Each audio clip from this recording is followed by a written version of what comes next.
दिल्ली के पूर्व उप मुख्यमंत्री और आम आदमी पार्टी के वरिष्ठ नेता मनीष सिसोदिया 17 महीनों के बाद तिहाड़ जेल से रिहा हो चुके हैं। कथित शराब नीति घोटाले में सुप्रीम कोर्ट से जमानत मिलने के बाद जेल से रिहा हुए मनीष सिसोदिया पूरे फॉर्म में नजर आ रहे हैं। मनीष सिसोदिया ने मोदी सरकार पर तो हमले किए ही, लेकिन इंडिया गठबंधन को भी स्पष्ट संदेश दिया है। नमस्कार, मैं हूं संजीव राल और आप देख रहे हैं न्यूज टुडे राष्ट्रीय। कथित दिल्ली शराब नीति घोटाले में 17 महीने तिहाड़ जेल में रहने के बाद कल यानी 9 अगस्त को सुप्रीम कोर्ट से जमानत मिलने के बाद रिहा हुए दिल्ली के पूर्व उप मुख्यमंत्री और आम आदमी पार्टी के वरिष्ठ नेता मनीष सिसोदिया ने आज सुबह राजघाट पर आम आदमी पार्टी के नेताओं के साथ महात्मा गांधी की समाधि पर जाकर शीश नवाया और वहां पर ध्यान लगाया।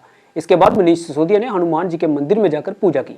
आम आदमी पार्टी के नेताओं को संबोधित करते हुए मनीष सिसोदिया ने केंद्र सरकार पर जमकर हमले किए।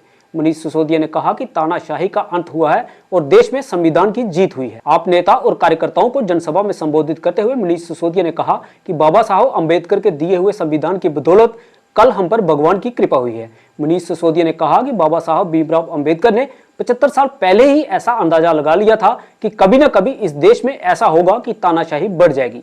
मोदी सरकार पर हमला बोलते हुए मनीष सिसोदिया ने कहा कि तानाशाह सरकार अब एजेंसियां, कानून और जेलों का दुरुपयोग करेगी तो हमें कौन बचाएगा। तो बाबा साहब ने लिखा था कि संविधान बचाएगा और सुप्रीम कोर्ट ने भी संविधान का इस्तेमाल करते हुए कल तानाशाही को कुचला है।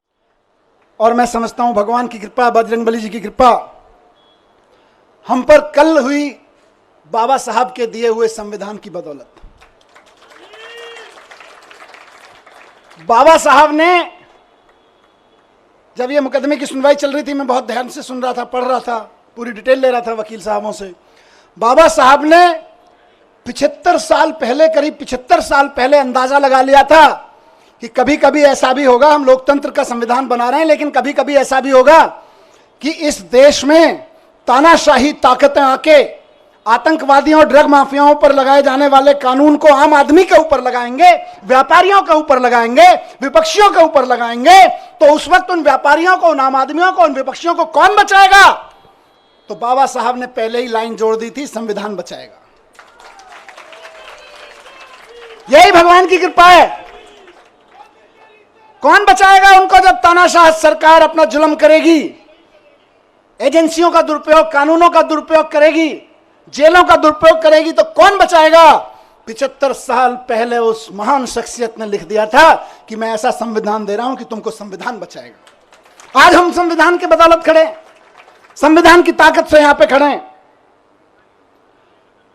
आज मैं शुक्रगुजार हूं देश के संविधान का, बाबा साहब का, और साथ साथ बहुत विनम्र निवेदन के साथ में माननीय सुप्रीम कोर्ट का, बहुत विनम्र सम्मान के साथ में माननीय सुप्रीम कोर्ट ने संविधान की दी हुई ताकत का इस्तेमाल करते हुए कल तानाशाही को कुचला, तानाशाही को कल गलत ठहराया। मनीष सिसोदिया ने विपक्ष को एकजुट होकर अरविंद केजरीवाल की रिहाई के लिए आवाज बुलंद करने का भी आह्वान किया। सिसोदिया ने अपने संबोधन में कहा कि हम तो रथ के घोड़े हैं, अभी हमारा सारथी अरविंद केजरीवाल जेल में है। मनीष सिसोदिया ने कहा कि आज देश ने विपक्ष को एक ताकत दी है और अगर आज विपक्ष एकजुट होकर एक आवाज में बोलेगा तो अगले 24 घंटे के भीतर अरविंद केजरीवाल जेल से बाहर आएंगे। उन्होंने कहा सारे विपक्ष को अरविंद केजरीवाल की रिहाई के लिए हुंकार भरनी होगी। सिसोदिया ने कहा कि दुनिया भर में आतंकियों और ड्रग माफिया पर जो कानून लगाए जाते हैं, वही कानून हमारे देश में नेताओं, व्यापारियों और आम आदमियों पर लगाकर लंबे समय तक उन्हें जेलों में डाला जा रहा है। ये एक तरह की तानाशाही है जो देश के हर आम आदमी के खिलाफ हो रही है। दिल्ली के एक एक बच्चे के लिए शानदार स्कूल बना के देने हैं, यही हमारी सफलता है। और इसके लिए मैं कल से कह रहा था अपने साथियों से, हम तो रथ के घोड़े हैं, हमारा असली सारथी अभी जेल में बंद है, वो भी बाहर आ जाएगा। और इंडिया गठबंधन के भी एक एक आदमी को और बाकी सब पार्टियों के साथियों को कहना चाहता हूं, पार्टी की जिंदगी के लिए नहीं, नेताओं की जिंदगी के लिए नहीं, देश के लिए इकट्ठा होकर लड़ना पड़ेगा, देश के लिए इकट्ठा होकर लड़ना पड़ेगा।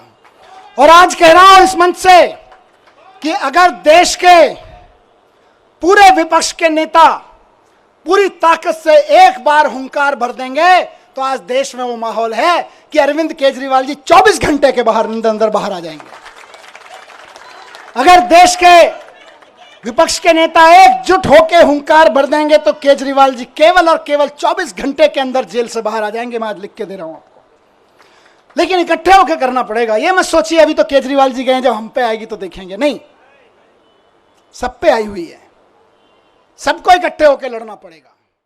जेल से रिहाई के बाद अपने पहले ही भाषण में मनीष सिसोदिया ने बीजेपी पर तो जबरदस्त हमला बोला। इसी के साथ साथ उन्होंने इंडिया गठबंधन के नेताओं को भी स्पष्ट संदेश दिया कि अरविंद केजरीवाल की रिहाई के लिए मिलकर हुंकार भरी जाए, ताकि सब इकट्ठा होकर मोदी सरकार के खिलाफ लड़ाई को मजबूती से लड़ सके। खैर, मनीष सिसोदिया फिलहाल कथित दिल्ली शराब नीति घोटाले के मामले में जमानत पर हैं और अभी भी वह इस मामले में लगे आरोपों से मुक्त नहीं हुए हैं। वहीं चुनाव प्रचार के लिए जमानत पर बाहर आए दिल्ली के मुख्यमंत्री अरविंद केजरीवाल अभी भी तिहाड़ जेल में हैं। मनीष सिसोदिया के सलाह को इंडिया गठबंधन किस तरह से लेता है और देश की राजनीति पर इसका क्या प्रभाव देखने को मिलेगा, ये तो आने वाला वक्त बताएगा। आप भी इस पर अपनी राय हमें कमेंट बॉक्स में जरूर दें, क्योंकि आपकी राय हमें अपने काम को और बेहतर करने के लिए प्रेरित करती है। आज के इस अंक में बस इतना ही। किसी अन्य विषय के साथ आपसे फिर होगी मुलाकात। तब तक हमें दीजिए अनुमति और आप बने रहिए न्यूज़ टुडे राष्ट्र के साथ। धन्यवाद।